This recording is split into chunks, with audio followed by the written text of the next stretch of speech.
The year is 1815. Napoleon Bonaparte, once master of Europe, is a prisoner on the island of Elba, exiled, defeated, but not broken. His enemies, celebrating his downfall, are oblivious to the storm brewing on the horizon. Napoleon is about to make his most daring escape. Word of Napoleon's impending return spreads like wildfire across France. His journey is fraught with danger, his small band of loyalists braving treacherous seas. Their vessel, a fragile bark tossed by the waves, carries the weight of history itself. Betrayal lurks at every turn. One wrong move, one whisper to the wrong ears, could spell disaster. Yet I press on, fueled by an unquenchable thirst for power, for redemption. He is a force of nature, and the world is about to witness his return. The stage is set for one of the most unbelievable comebacks in history. The Emperor is coming home. The bustling port of Halifax, 1917. A hub of wartime activity. The harbor teems with ships from distant shores. Among them, the French munitions ship Mont Blanc, her holds packed with explosives, a floating powder keg unaware of its deadly cargo. A Norwegian vessel, the Imo, steams towards the harbor, unaware of the impending disaster. The morning fog, thick and heavy, hangs over the harbor, obscuring the danger lurking beneath. Seagulls cry overhead, their calls echoing off the cold steel hulls of warships. Sailors go about their duties, unaware of the fate that awaits them. A sense of normalcy pervades, a stark contrast to the chaos that is about to unfold. On the Mont Blanc, a series of miscommunications and misunderstandings unfold. Signals are crossed, warnings ignored. The Imo, her course set, steams unknowingly towards a collision that will reverberate through history. The stage is set for a catastrophe of unprecedented scale, a tragedy that will forever scar the city of Halifax. December 6th, 1917, 9:04 a.m., a day that would forever change the course of history for the city of Halifax and leave an indelible mark on the world. The Mont Blanc, a French cargo ship laden with explosives, and the Imo, a Norwegian vessel, collide in the bustling harbor. The impact, though seemingly minor, ignites a spark that will unleash hell on earth. The collision sets off a chain reaction, a deadly dance of fire and fury. The Mont Blanc, engulfed in flames, becomes a floating bomb, drifting ominously towards the Halifax waterfront. The crew, realizing the impending doom, abandon ship, leaving the fiery vessel to its fate. At precisely 9:04 a.m., a massive explosion, the largest man-made blast before the atomic age, rips through the harbor. The force of the explosion is so immense that it is felt hundreds of miles away. The world erupts in a deafening roar, a sound so loud it shatters eardrums and reverberates through the very core of the earth. Buildings are flattened like houses of cards, reduced to rubble in an instant. The once thriving cityscape is now a scene of utter devastation. A monstrous mushroom cloud rises over the city, a grim harbinger of the devastation below. The sky darkens as debris and smoke fill the air, casting a shadow over the land. A shockwave traveling at supersonic speed races outwards, shattering windows miles away. The force of the blast is so powerful that it levels buildings and uproots trees in its path. The sea recedes, then surges back in a monstrous tsunami, swallowing the shattered remnants of the waterfront. The water, once a source of life and livelihood, now becomes a harbinger of death and destruction. In the aftermath, a scene of unimaginable horror, thousands dead, countless injured. The streets are filled with the cries of the wounded and the mourning of those who have lost everything. The city of Halifax lies in ruins, a testament to the destructive power of human error and the unforgiving nature of fate. Landmarks that once stood as symbols of progress and prosperity are now reduced to rubble. The Halifax explosion, a stark reminder of the fragility of life and the devastating consequences of a single moment of miscalculation. Yet, amidst the ruins, there is a glimmer of hope. The enduring power of the human spirit shines through as the community comes together to rebuild. Neighbors help neighbors, strangers become friends, and the city begins the long journey towards healing and recovery. Section 4, A Race Against the Elements, Amundsen and Scott's South Pole Endeavor. This is a tale of ambition, courage, and the relentless pursuit of glory in one of the most inhospitable places on Earth. The year is 1911. The world is on the brink of monumental change, with technological advancements and explorations pushing the boundaries of human capability. The South Pole, the last unclaimed prize in the race for exploration, beckons. It stands as a symbol of human ambition and the desire to conquer the unknown. Two explorers, Roald Amundsen of Norway and Robert Falcon Scott of Great Britain, embark on separate expeditions, their eyes fixed on the same goal. Each man is driven by a different set of motivations and strategies. A grueling contest of human endurance against the unforgiving forces of nature begins. The stakes are high, and the challenges are immense. Amundsen, a seasoned polar explorer, relies on his knowledge of dog sledding and meticulous planning. His experience in the Arctic has taught him the importance of preparation and adaptability. His team, hardened by years of experience in the Arctic, battles blizzards, treacherous crevasses, and biting cold.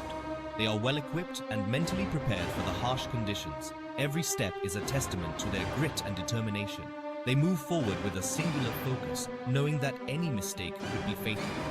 Their survival depends on their ability to navigate the unforgiving landscape and overcome the constant threat of starvation and frostbite. The cold is relentless, and the journey is a test of both physical and mental endurance. Scott, driven by a desire for national glory, faces setbacks from the start. His expedition is plagued by logistical challenges and unforeseen difficulties. His reliance on ponies proves ill-suited for the harsh terrain. The animals struggle in the deep snow and extreme cold, slowing the team's progress. The ponies, weakened by the cold and lack of adequate food, are eventually shot. This decision, though necessary, is a heavy blow to the morale of Scott's team. Their supplies dwindle, and the men grow weaker with each passing day. The harsh conditions take a toll on their bodies and spirits, yet they push on, driven by a sense of duty and the allure of the unknown. The dream of reaching the South Pole keeps them moving forward despite the overwhelming odds. Amundsen's meticulous planning and reliance on dog sleds pay off. On December 14, 1911, his team becomes the first to reach the South Pole, planting the Norwegian flag in the frozen ground. Scott's team, arriving a month later, finds the Norwegian flag already there. The realization of their defeat is devastating. Exhausted and demoralized, they begin their return journey. Tragically, Scott and his men never make it back. They perish in the icy wilderness, their bodies discovered months later. Their story becomes a poignant reminder of the perils of exploration and the limits of human endurance. The legacy of Amundsen and Scott's South Pole endeavor endures. Their journeys, marked by triumph and tragedy, continue to inspire and remind us of the extraordinary lengths humans will go to explore the unknown. Section 5. Triumph and Tragedy, a tale of two explorers. This is a story of ambition, courage, and the relentless pursuit of glory in the most unforgiving environment on Earth. Roald Amundsen, a man of meticulous planning and unparalleled determination, embarks on his journey to the South Pole. With his superior planning and reliance on dog sleds, he reaches the South Pole on December 14, 1911. His strategy, which included the use of experienced dog teams and carefully placed supply depots, proved to be a masterstroke. Upon arrival, Amundsen plants the Norwegian flag, a testament to human ingenuity and the triumph of meticulous preparation over the brutal forces of nature.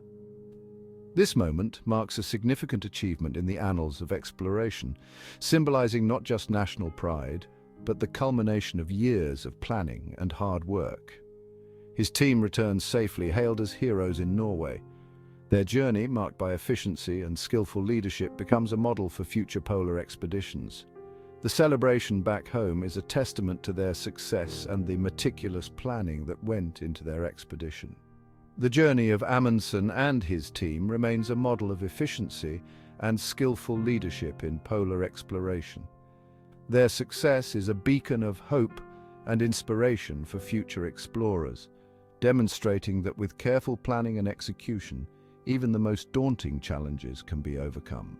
In stark contrast, Robert Scott's expedition tells a tale of perseverance met with crushing disappointment. Scott, arriving at the South Pole on January 17, 1912, is met with the heart-wrenching sight of the Norwegian flag already planted. The realization that Amundsen had beaten him to the pole is a devastating blow to Scott and his team. The Norwegian flag flutters in the wind, a stark reminder of their defeat.